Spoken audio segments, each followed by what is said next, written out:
नमस्कार। आप देख रहे हैं बिहार प्राइम 24, बिहार की आवाज, देश दुनिया की पहचान। आज हम लेकर आए हैं बिहार की 25 बड़ी और ताज़ा खबरें, राजनीति से लेकर विकास तक, जनता की आवाज तक। तो चलिए शुरू करते हैं आज की प्रमुख खबरें। बिहार की राजनीति में आज हलचल तेज है।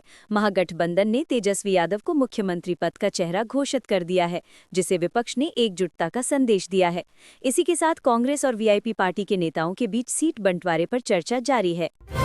विकासशील इंसान पार्टी के प्रमुख मुकेश सहनी को उप मुख्यमंत्री पद का उम्मीदवार घोषित किया गया है। उनका कहना है कि पिछड़े वर्गों और मछुआरा समाज के हक की लड़ाई जारी रहेगी। प्रधानमंत्री नरेंद्र मोदी ने बिहार की रैलियों में कहा है कि राज्य अब जंगल राज से निकलकर विकास की राह पर है। उन्होंने युवाओं से बूथ स्तर तक सक्रिय होने का आह्वान किया है। बिहार विधानसभा चुनाव के दूसरे चरण के लिए नामांकन वापसी की प्रक्रिया पूरी हो गई है। कई सीटों पर गठबंधन उम्मीदवारों ने रणनीतिक तौर पर नाम वापस लेकर समीकरण बदल दिए हैं। चुनाव आयोग ने बताया है कि अब तक 65 लाख मतदाताओं के नाम सूची से हटाए गए हैं, जिस पर विपक्ष ने गंभीर सवाल उठाए हैं। सुप्रीम कोर्ट में इस पर सुनवाई की तैयारी चल रही है। राज्य पुलिस ने चुनाव को शांतिपूर्ण बनाने के लिए सुरक्षा व्यवस्था कड़ी कर दी है। अब तक 37 करोड़ से अधिक की अवैध सामग्री जब्त की जा चुकी है और 1200 थानों में नई तकनीक जोड़ी जा रही है। मुख्यमंत्री नीतीश कुमार ने सरकारी कर्मचारियों के अक्टूबर वेतन को छठ पूजा से पहले जारी करने का आदेश दिया है। इस फैसले से लाखों परिवारों में खुशी की लहर दौड़ गई है। बेरोजगारी एक बड़ा चुनावी मुद्दा बना हुआ है। युवा सरकार से स्थानीय स्तर पर रोजगार की मांग कर रहे हैं। विपक्ष ने वादा किया है कि नई सरकार बनते ही 10 लाख नौकरी दी जाएगी। कांग्रेस ने अपने चुनाव अभियान को 3 हिस्सों में बांटा है: घोषणा पत्र जारी करना, बड़े जनसभाएं करना और युवाओं को जोड़ना। राहुल गांधी जल्द ही पटना और गया में रैली करेंगे। एनडीए की ओर से प्रधानमंत्री मोदी और मुख्यमंत्री नीतीश कुमार की साझा रैलियां शुरू हो चुकी हैं। पार्टी का फोकस इस बार महिला मतदाताओं और नए मतदाताओं पर है। चुनाव की तारीखें नजदीक आते ही पोस्टर और नारों की जंग तेज हो गई है। मेरा बूथ सबसे मजबूत और बदलेगा बिहार जैसे नारे चर्चा में हैं। राजनीतिक दलों के साथ प्रशासन भी पूरी तैयारी में है। विशेष पर्यवेक्षकों की तैनाती बढ़ा दी गई है और ड्रोन से निगरानी शुरू हो चुकी है। पुलिस ने अपराधियों पर नकेल कसने के लिए अभियान तेज कर दिया है। दिल्ली में एनकाउंटर में मारे गए 4 अपराधी बिहार के कई मामलों में वांछित थे।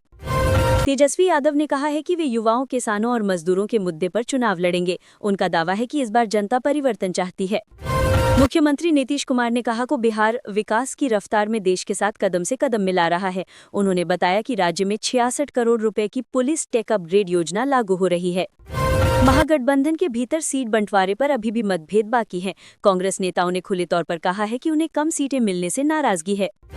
गांव में सड़क और बिजली के मुद्दे एक बार फिर चर्चा में है। ग्रामीण मतदाता विकास कार्यों का सीधा हिसाब मांग रही हैं। मतदाता जागरूकता अभियान पूरे राज्य में जारी है। स्कूलों और पंचायतों में मतदान का महत्व समझाने के लिए कार्यक्रम चलाए जा रहे हैं। छठ पर्व को देखते हुए गंगा घाटों की सफाई और सुरक्षा व्यवस्था को लेकर प्रशासन ने विशेष निर्देश जारी किए हैं। पटना में ट्रैफिक पुलिस ने छठ पर्व के दौरान नए रूट डायवर्जन प्लान लागू किए हैं ताकि श्रद्धालुओं को कोई परेशानी का सामना न करना पड़े। दरभंगा और मधुबनी में बाढ़ प्रभावित इलाकों में राहत कार्य जारी हैं। सरकार ने अतिरिक्त नावें और राहत सामग्री भेजने का आदेश दिया है।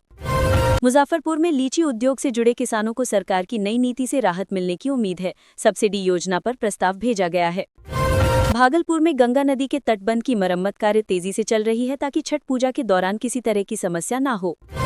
सीवान और गोपालगंज में अवैध शराब के खिलाफ पुलिस का अभियान लगातार जारी है। बीते 24 घंटे में 50 से अधिक गिरफ्तारी हुई हैं। सामाजिक संगठनों ने युवाओं से शांति बनाए रखने और शांतिपूर्ण मतदान में सहयोग देने की अपील की है। पूरे राज्य में चुनावी माहौल अब चरम पर पहुंच चुका है। तो ये थी बिहार की आज की 25 बड़ी खबरें, राजनीति से लेकर जनजीवन तक की हर हलचल। ऐसी ही ताज़ा खबरों के लिए जुड़े रहिए बिहार प्राइम 24 के साथ। अगर वीडियो पसंद आया हो तो लाइक, कमेंट, शेयर और सब्सक्राइब करना ना भूलें। धन्यवाद।